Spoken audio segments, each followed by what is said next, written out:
Welcome to our third week of Missionary.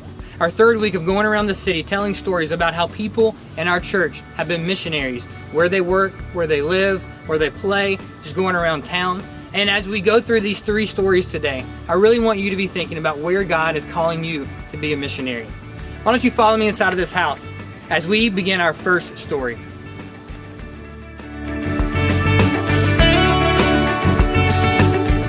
I'm here at the Luparello's house, where Tony was a missionary to his daughter Ella. You see, the Luparellos make it a priority to every day put Jesus into their schedule. Every day, Tony would talk to his daughter Ella at the dinner table because they would eat together every day. Every night, Tony would go in this very room and pray with his daughter. And they would pray and they would talk about Christ and what he was doing in their lives and thank God for the blessings that he had given them. And over the course of time, Ella came to the point to where she wanted to surrender her life to Christ. And after Tony and his wife Kathy taking Ella to numerous church services and baptisms, Ella said, "I think I'm ready to follow Christ in baptism." And Tony had the privilege to baptize his own daughter at our church on a Sunday morning. Ella knows Christ because Tony was a missionary to his daughter.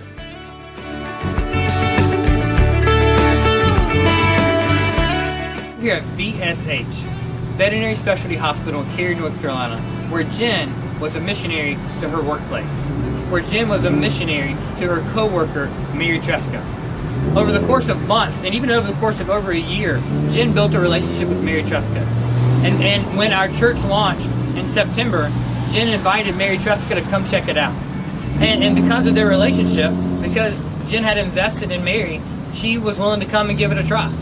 And she started coming, she started building relationships, and eventually she heard the good news that Jesus Christ had died for her sins. And we gave her the opportunity, she surrendered her life to Christ and was baptized. Mary Tresca knows Jesus Christ. Mary Tresca surrendered her life to Christ because Jen was a missionary to Mary Tresca.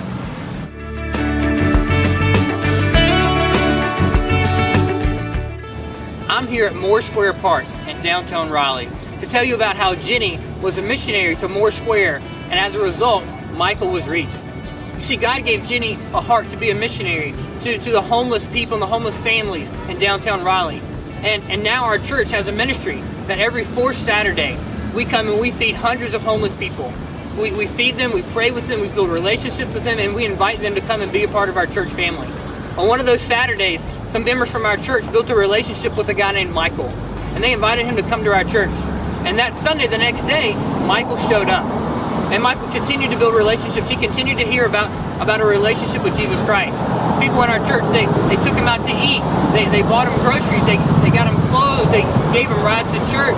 And God even worked it out so that Michael got a place of his own.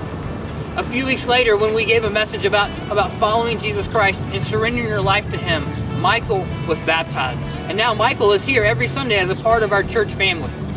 Michael was reached because Jenny was a missionary.